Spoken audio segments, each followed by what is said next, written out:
We've got a really special edition of Second Cup here this morning. With us is the mayor-elect, Sean Ryan. Good morning to you. Congratulations. Thanks so on your much. win. Yes, Yeah, glad to have you appreciate with it. us. How you doing? I'm feeling pretty good these days. Good. It was a long campaign season. Sure. Primary general. Yep. But we're now through that and feeling rather buoyed today. So it's very nice. Well, this is exciting times for Buffalo. All things considered, Buffalo is kind of where it is right now, right? Mhm. It's not in a great spot financially. Right. And there's a lot that could happen moving forward. And you're the guy who's going to See get us the through it helm. all. Yeah. So I guess let's talk top priorities here for you. We know from your campaign it was potholes, Right. road maintenance. Give me an idea. You walk into the office day one. What do you do? Well, Find the bathroom. Yeah, you just beat me to my joke. Put up the pictures. Yeah. Beat me to my joke. But we've been working since the primary victory. We put together 6 different strike teams, and we're looking at every aspect of city government. Right now, we're working on the transition team. The transition team was announced on Thursday. We held a meeting of all the members on Saturday.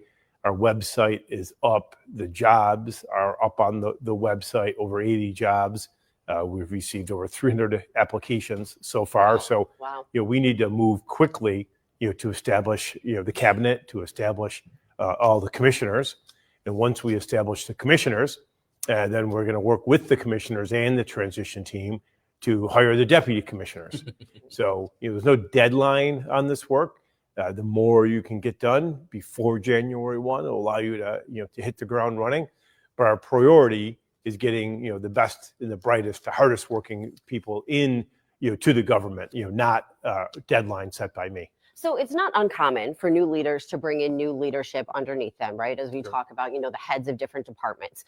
But what I think is relatively new, and if you haven't had a chance to look at this, I was scrolling through the website the other day looking at all of the jobs listed. Yeah. So now we have people, rather than being appointed, we have people who are going to be applying and going through an interview process to get each position? Yeah, they're going to go through an interview. We have a transition team made up of Dr. Marie Cannon, who's the head of CAO and was the head of Erie County Department of Social Services, the hardest government job in all of Western New York. Especially right now. Yeah. And then Trini Ross, who was the U.S. Attorney for the Western District, who was the lead prosecutor who brought us through the 514 tragedy. So, we've assembled those 2 women at the top. And once again, we have about half dozen different components. And the people on the DPW team will be interviewing commissioners and deputies in that category. People from the community services will be interviewing, and they'll present to me between 1 and 3 candidates, for the final interview, and I'll then be the decider on who we bring in ultimately. Look, I'm a credit where credit is due kind of guy, and I think that this speaks volumes of your desire to move Buffalo forward, to take what was in Buffalo and move it forward, move it in a Right. different direction, right? Right. What it seems to me, based on what you're saying here and based on the job postings that you are now looking to hire for, is that you're trying to almost clean house from what was Byron Brown. Yeah, I mean, I don't know if that's the right word, but every new leader assembles their team. Sure. And there's 2 types of government jobs. One is civil service protected. In those jobs, you stay in those jobs unless something really bad happens. But the remaining jobs are what we call exempt or mayoral appointees. Right. So you've got to appoint your own management team. You can't inherit someone's management team. So you got to bring your own management team in because those are the folks that have to push the government in the direction you want it to go. And ultimately, that's how I'll be judged as a leader. Sure. So you better bring in your own management team, and you better have confidence in the management team. Can I just follow up? Sure. I want to make sure that I'm clear here, and I think that it's interesting hearing that from you. In positions, as Katie mentioned, that are typically appointed, we're talking police commissioner, fire commissioner, That's right. DPW commissioner. You are now looking for those people to apply. Yes. So are we to assume here, or can we basically surmise that people like William Ronaldo, Alfonso Wright, will not be there when you are mayor? There's a fire and police commission. Yeah, well, those two in particular, I believe have both publicly announced they're retiring. So that's an easy question. Okay. But here's sort of my strength, and it's the same time a weakness. I don't know anyone in City Hall. Never worked in city government. So I'm not walking in with favorites. I'm not walking in with relationships. We're going to have an impartial team, review everybody, and we're going to find the best person. And if the best person currently sits in that seat, that's the person that we are going to keep in that job. It's a different way to do it, right? Yeah. So a lot of mayors come in and there is no search because they know exactly who they're putting in those jobs. I don't have a list of people going into those jobs. I don't have patronage people I'm bringing in. I don't have my daughters, my cousins, my uncles coming into those jobs. So we're really putting the net out there to say, do you want to help change the city of Buffalo that you love? We all know that government jobs don't pay as the same as private sector. There's some pretty good salaries in there. There are, yeah. But we'll have hopefully the best and the brightest, because we believe that working in government is akin to working in a nonprofit. You want to change the world you're in, come on in and try to work in government to see if we can change. If you don't mind, let me just ask one more question about jobs. Sure. There are people who have been loyal to you. There are people who have been loyal to the Democratic Party. Yep. Can we expect, and I know for a fact that there are people out there who are hopeful, if not expectant, to get a job within the administration based on their loyalty to you and the Democratic Party.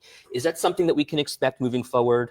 There's always going to be people come in. I'm going to bring people into my mayor's suite, or people who I've worked with before. Mm-hmm. People who work on my current team. The closest people to you are generally people you have relationships Sure. with. But you look out throughout the commissioners. I don't have anyone on my team, looking to be a police commissioner or the commissioner of DPW, or to be the management of the information systems. Sure. So, I've been around the private sector, the public sector, the nonprofit. Most of my friends, my peer groups, they're ensconced in a career, and they're not looking to make a change. But what they are looking to do is help me fill those seats with the best and brightest. Great. So I've asked, my peer group to look inside their companies, to look inside the nonprofits they manage. Who do you have on your team that could come into government and excel? And the other interesting thing we're doing, we're reaching out to the largest Buffalo companies, ask them to come play a role. Great. Will you help on the transition process? So M&T's on the transition Yep. team, but also, can you help with expertise? Can you do a loaned executive program? Will you loan me someone from your company for 1 or 2 years, to help us do this turnaround? So, we're doing a lot right now, but the whole goal is you got to build your team that can accomplish things. And if you don't build that team, you're going to struggle from the start. Right. Ian, did you hear that you're in? Elizabeth, I see your question here. We were going to get to that in 1 second. I would like to just ask first, when we talk about finances, because this is the biggest thing that we're coming into here. We know what we're looking at in the city of Buffalo, or we're getting to the point where we're going to have more definite numbers, and you've got a team taking a look at that. And I think that everybody who watches the show is familiar. I'm married to a firefighter, so I hear a lot of the conversation. I am, yeah. So Good one. Too.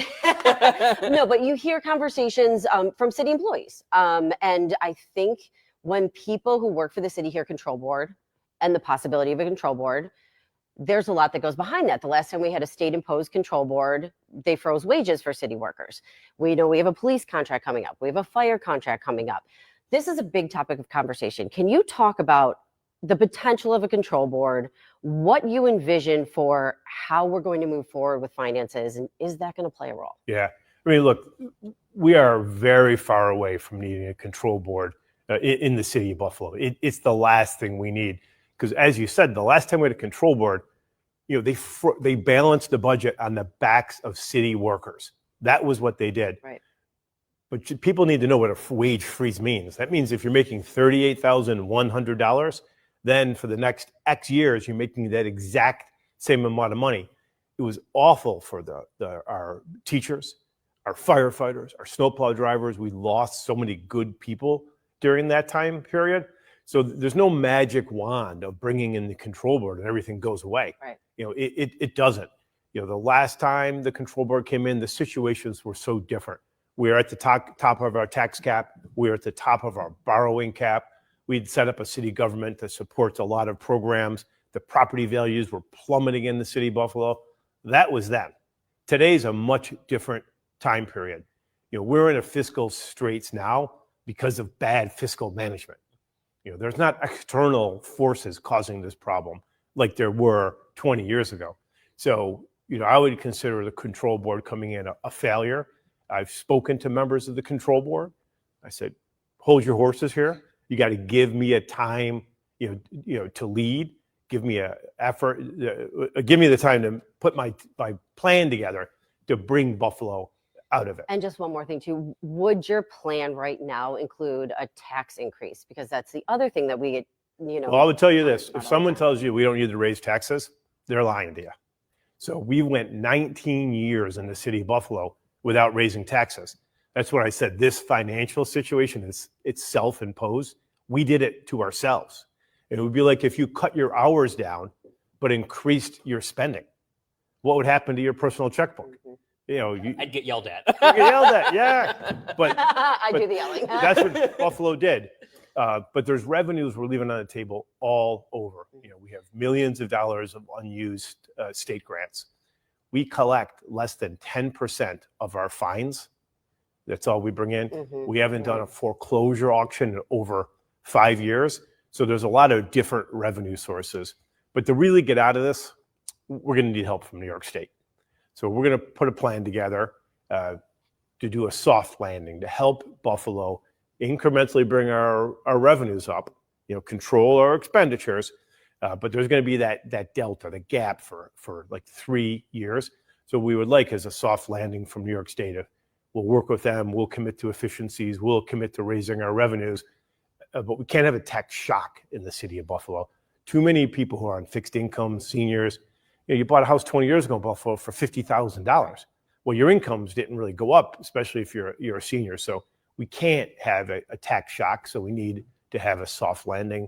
And we're going to be able to work with our government partners in Erie County and New York State to help us get that soft landing. Okay, so let's talk realities here. So you mentioned taxes will likely go up. Sure. I mean, just to be clear, Cheektowaga, not in a financial crisis. Right.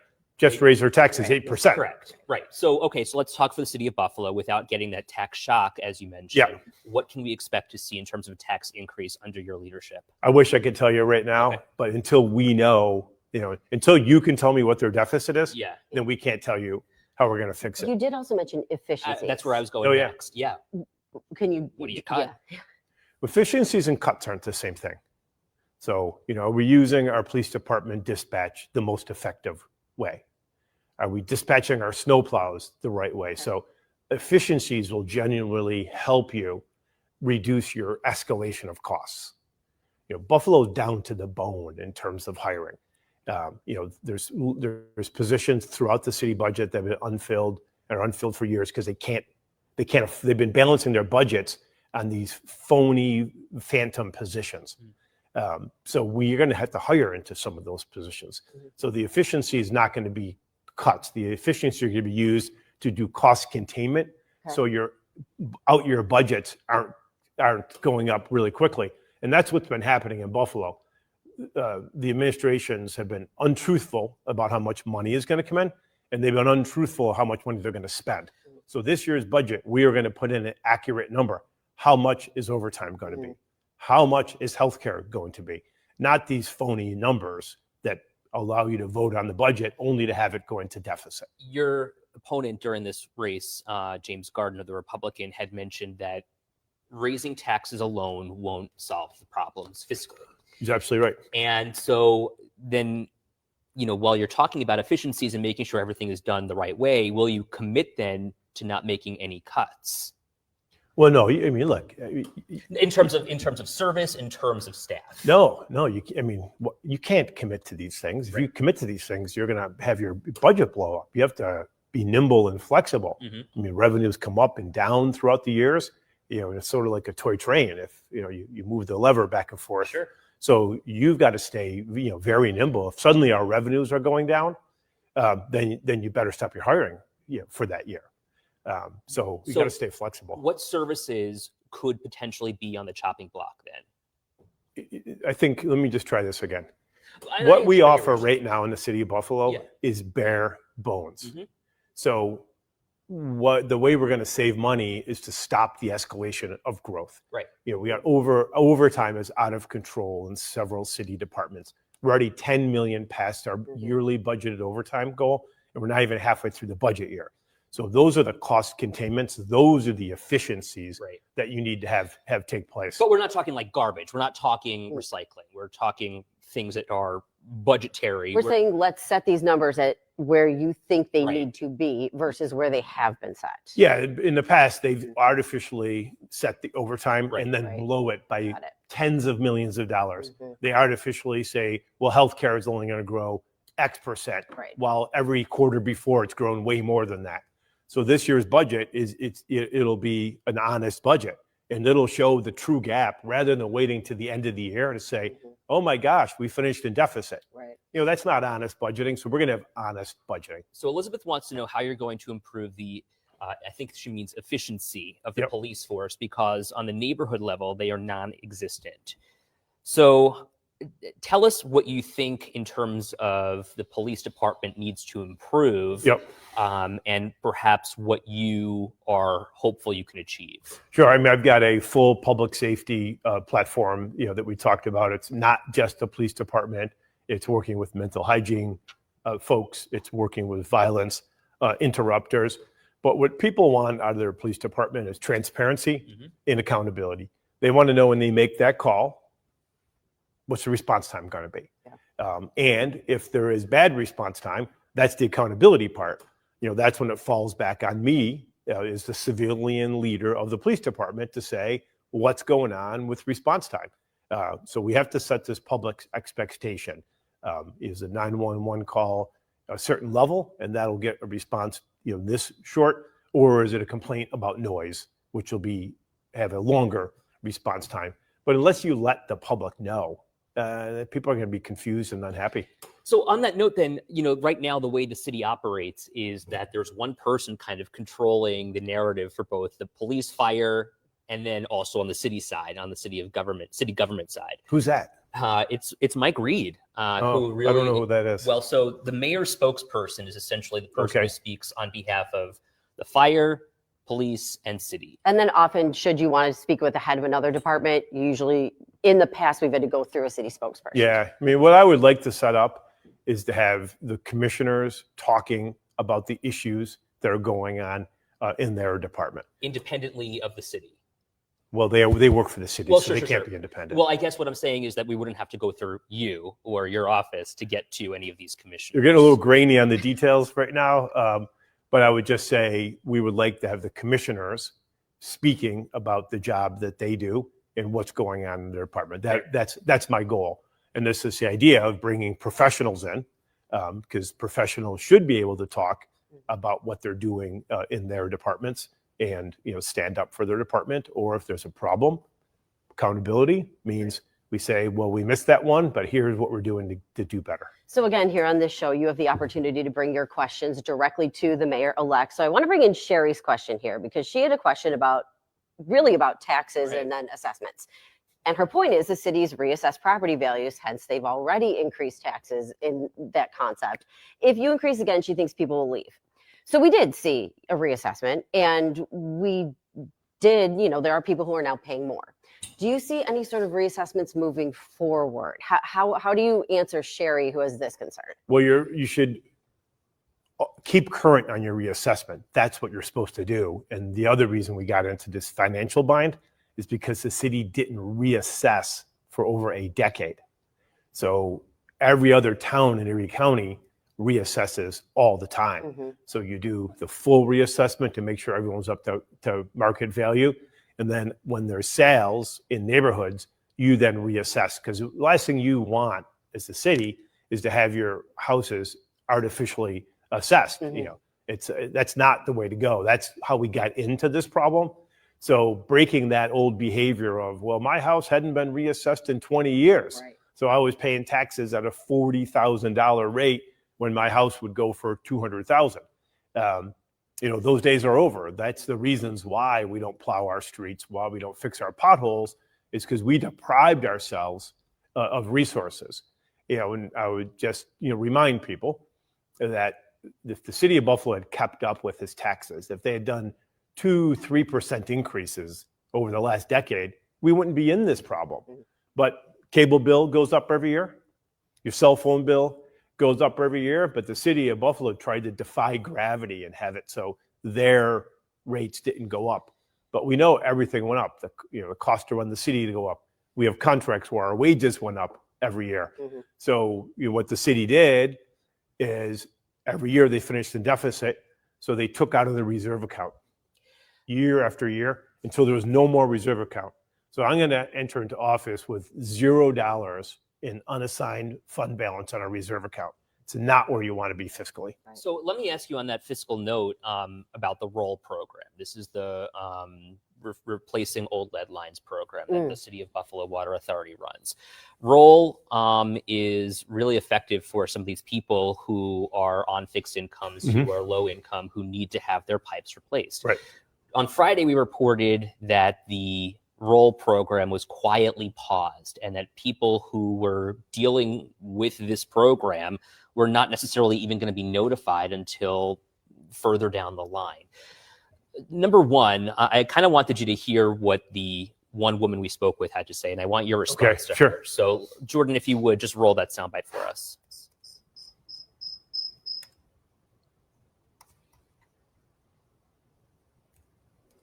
Jordan? Everybody around here, who really got $15,000 to $20,000 set aside? That's what the program. That's what a lot of these government and city programs are implemented for helping the less fortunate. It should be based on the fact that if you have a need and you apply and you meet the criteria, then you should get the assistance.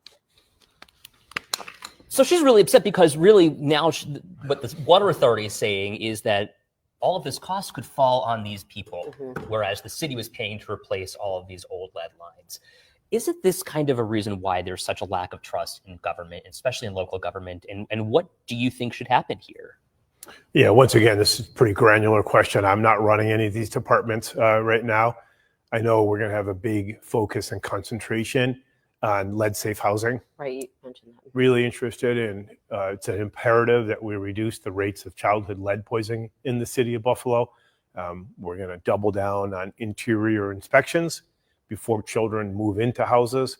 We've had a higher lead poisoning rate amongst children in the city of Buffalo year in and year out than Flint, Michigan had during the height of their water crisis. So we've got a lot of work, to do on lead. But lead is, pernicious and so dangerous to the developing brain.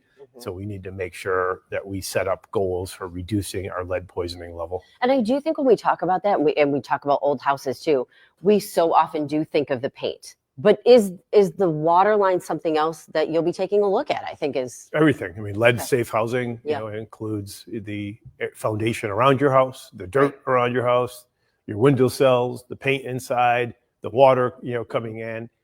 So lead's a problem in cities. But, if you look at where the poisoning takes place, it's not just old houses. It's old houses that are poorly maintained. I live in a census tract. I raise my children. My census tract does not have a high lead poisoning rate. The census tract right next door, same housing stock, has a high lead poisoning rate. And that's an area of a lot of absentee owners. So it's an old house that's poorly maintained. That's the double punch that gets you lead poisoning. Michael wants to know, are you going to be using Buffalo Police for security detail or using a private company? He says, so police can focus on policing. That's his question, not mine. We're exploring that right now. And we're exploring the contractual requirements that are already in place where you might prevent you from using a private company. I was also interested too in your take on policing. We kind of started talking about it a little bit, but on your website you mentioned data-driven policing. Yes. I'd like to hear a little bit about that, but also how do you feel about the community policing that we've kind of been moving more towards? So, walking the streets, having police officers out there. I mean, the community policing efforts is that's the cutting edge policing. Okay. Right. So if you go to any community meetings around Buffalo, you're going to see a community police officer at the meeting. You go to a blog club meeting, you're going to have a community policing officer there. It's really how people are in touch with the police department and the police officers. And those community police officers do an excellent job. Every block club leader has their cell phone. They do deal with a lot of the quality of life issues, noisy parties, what to do about a house that's in disrepair. They act as the ombudsman for a lot of city complaints, and they do a terrific job. I just want to interrupt you for a second because I'm just watching the clock here. We're going to have to jump in with We Aaron. should have told you this. Yeah, Aaron has sorry. to come in and do weather. So we'll join in with Aaron in just a second, but on the and we'll cut you off in a sec too. Okay. Sorry, don't mean to be rude to you. One of the things in terms of policing is also the car break-ins and the thefts. And when you look at the Foot Patrol integration unit surveys, that's what a lot of people are still seeing is the highest aspect for them in terms of community policing. We've seen that go down, sure, but it's still a big issue for so many people. So I wonder, and we'll talk about this on the other side after Aaron, what you think should be done or could be done to make sure that people's fears and concerns are alleviated. Sure. I mean, you do hear that all the time. Exactly. It doesn't matter what neighborhood, everybody in the city talks about car issues walking down the street. He's going to walk in here in 2 seconds. Just saying. We're stalling here. We're trying to stretch this out just a little bit, but the question is there.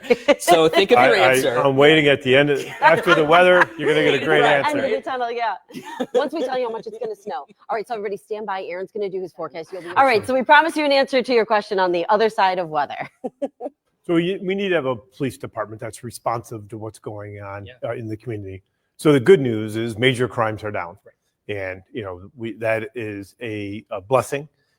Police department under Commissioner Joseph Gramaglia really reactivated the detectives units after COVID. We had that spike in shooting, murders, all the major crimes. But that detectives unit has been so responsive, it's managed to drive down crime. So now we got to deal with the nuisance crime, and we have to put an effort on that. We have to figure out what's the best practices. But a lot of the car thefts, we got to work with the manufacturers, right? So the whole Kia theft became because a kid in 2 minutes could figure out how to start a Kia without a key. BMW has a similar problem now, where you can start BMWs from the street with something akin to a garage door opener. So the keyless entry to our cars have really become problematic. And it's also makes it easier to leave your keys in your car. Sure because does. you're not actually taking it out. And so the Buffalo Police report that over 50% of car thefts are cars that had their keys left in them. So we need to work on that. I guess finally here, when we had James Gardner on and I actually spoke with Michael Gaynor, both of your candidates, they said that they would be willing to work with you had they lost the election. Are you willing to work with them? Sure, I work with anybody. I mean, we have a very open process. If anyone's got good ideas, bring them into City Hall. We're going to set up a big table at City Hall.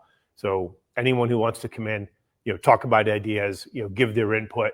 I'm not the type of leader who says, I know everything. So in order to get to the policy goals we want, in order to deliver the services we want, we need to bring everyone to the table to figure out the best way to do that.